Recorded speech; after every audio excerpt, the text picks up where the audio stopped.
bienvenido formalmente, muy buenas tardes a este capítulo del 17 de agosto. Vamos a hablar un ratito del general Don José de San Martín. Sí, lo vamos a hacer desde un lugar que ojalá sea lo más atractivo posible para vincular la historia con el presente. No tomarla, ni arrancarla, ni forzarla, sino para contarla en un ratito. Pero antes de eso, tres ejes que nos acompañan. El primero es la primavera invernal. ¿Estamos en una especie de primavera en medio del invierno? Sí, claro. Temperaturas arriba de los 16, 17 grados, clima cálido. Más de 30 grados hoy en la provincia de Tucumán, sin ir más lejos. Pero se opone la primavera invernal que nosotros atravesamos, que lleva, por cierto, a la sequía que estamos atravesando, a la bajante del río Paraná, que es tan perjudicial y tan perturbadora, con secuelas que van a ser muy importantes en lo económico, en lo social. Lo cierto es que, más allá de eso, también lo que está ocurriendo es que ha habido una intensa nevada, esa que no estaba hasta aquí, que ha generado efectivamente que en Bariloche se hayan pospuesto las clases, por ejemplo, en el día de hoy, porque la nevada fue muy intensa y sobre la Ruta 40 inclusive se ha recomendado y se ha hecho obligatorio el uso de cadenas, porque de otra manera no se puede transitar con vehículos particulares. Esa cosa que tiene este cambio climático, que nos está invadiendo con imágenes de incendios recurrentes en Europa, pero al mismo tiempo inundaciones, también recurrentes por fenómenos climáticos de precipitaciones enormes, intensas, en el sur de Japón o Turquía, como hemos vivenciado. Bueno, lo concreto es que en medio de todo ese descalabro apareció una especie de primavera invernal que finalmente nos está atravesando durante algunos días. Más allá de esta cuestión, el segundo eje es cuidar a Alberto pese a él. El que menos se cuida es Alberto. Probablemente al mismo tiempo el que menos nos cuida. Pero la idea hoy, la puesta en escena en Avellaneda, cuando finalmente se entregue el crédito número 20.000 de la casa propia, por parte de Ferraresi, por parte del Gabinete Nacional, en un distrito amigo, afín, del cordón más importante para el gobierno, que es el tercer o la tercera sección electoral, el desequilibrante en términos electorales. Bueno, Alberto Fernández va a mostrar una foto del Frente de Todos, volviendo a recomponer ese armado. No es Alberto, es el resto que trata de cobijar y abrazar a Alberto, que muestra la habilidad de Alberto. Perdónenme el juego de palabras, a buen entendedor, pocas palabras. Allí va a estar Cristina Fernández de Kirchner, allí va a estar Sergio Massa, allí va a estar el propio Axel Kicillof, allí va a estar el gabinete, allí van a estar intendentes, allí va a haber personalidades importantes del gobierno de la provincia de Buenos Aires y efectivamente un respaldo político explícito en un momento de enorme debilidad, por las explicaciones, por lo sucedido, por la andanada judicial que se le viene, pero por sobre todas las cosas por el descrédito social, que le ha impreso su propia palabra y a la toma de decisiones a partir de conocerse lo que ya todos hemos visto, que son las fotos en las cuales el propio presidente violaba en Olivos el propio decreto que él mismo había firmado, siendo el profesor de Derecho. Lo otro es la mira puesta en el dólar, que es el tercer gran título. Y acá lo que hay es, bueno, mucha expectativa. Hoy el dólar terminó subiendo otra vez en el mercado paralelo, llegó a 183. Hoy se corrigieron también los dólares legales, esos para los cuales las casas de cambio, los agentes bursátiles, financieros, no están operando porque las restricciones obturan la posibilidad de que los particulares y privados puedan acceder al contado con liquidación o al dólar MEP, fruto de ese cerco adicional al dólar que le impuso el propio Banco Central la semana pasada cuando empezó a notar que las reservas caían, se iban licuando. De hecho, miren, hoy está subiendo otra vez el riesgo país, más del 1,5%, está casi en los 600 puntos básicos. La bolsa finalmente ha perdido otra vez terreno después de 5 alzas consecutivas. También un clima y un contexto internacional desfavorable ayuda.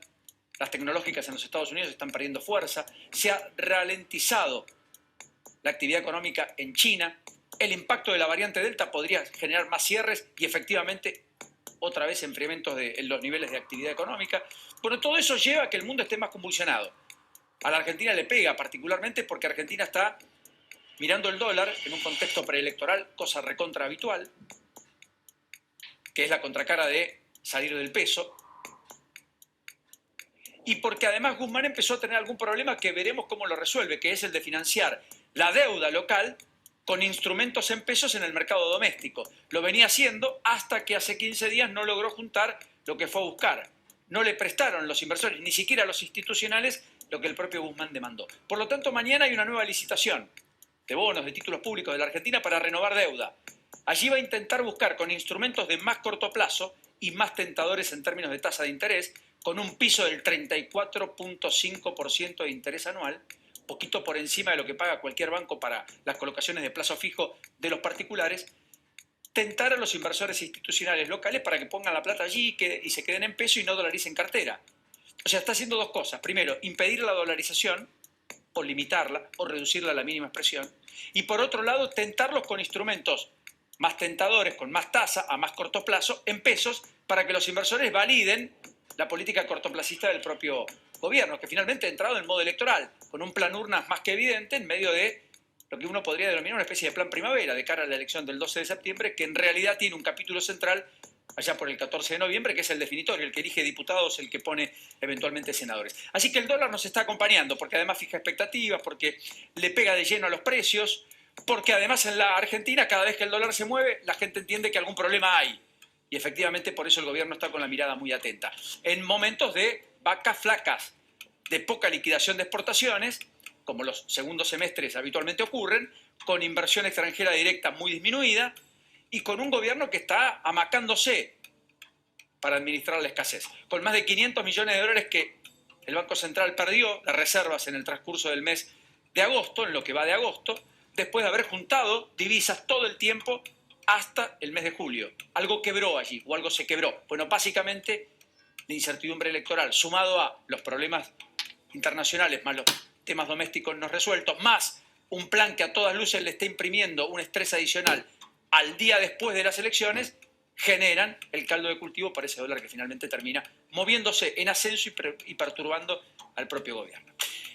Y el último tema, casi adicional a los tres ejes, es que está pasando mientras todo esto ocurre. Mientras la Argentina está en campaña, el dólar se mueve, mientras asistimos a una especie de primavera dentro del invierno. Y hay un anuncio que no quiero que pase desapercibido, lo hizo Carlos Bianco, jefe de gabinete de la provincia de Buenos Aires, que tiene que ver con qué, con la nocturnidad en la Argentina.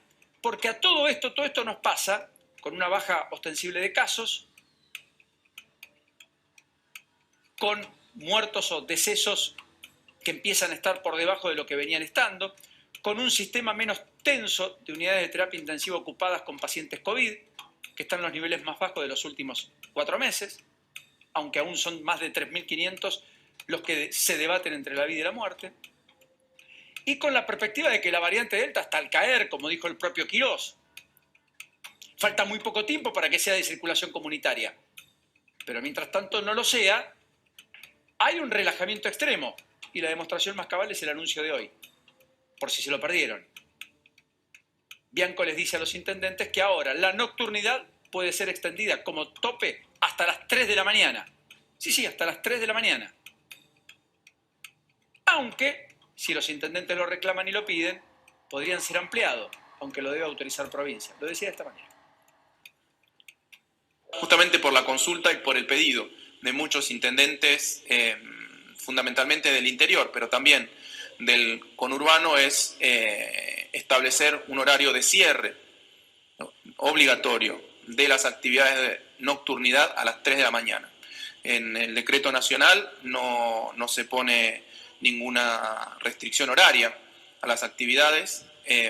Eso delegan la competencia en las distintas provincias, justamente por pedido de los intendentes, a los cuales se les hace muy difícil durante los horarios de madrugada poder fiscalizar y poder hacer cumplir los protocolos. Nos han solicitado alguna medida. En ese sentido, estamos estableciendo a partir de mañana esta medida, que a las 3 de la mañana cierran todas las actividades vinculadas a la nocturnidad en toda la provincia de Buenos Aires. Allí estaba, Carlos Bianco. Bueno, bienvenidos a todos. ¿Cómo estamos, Javi?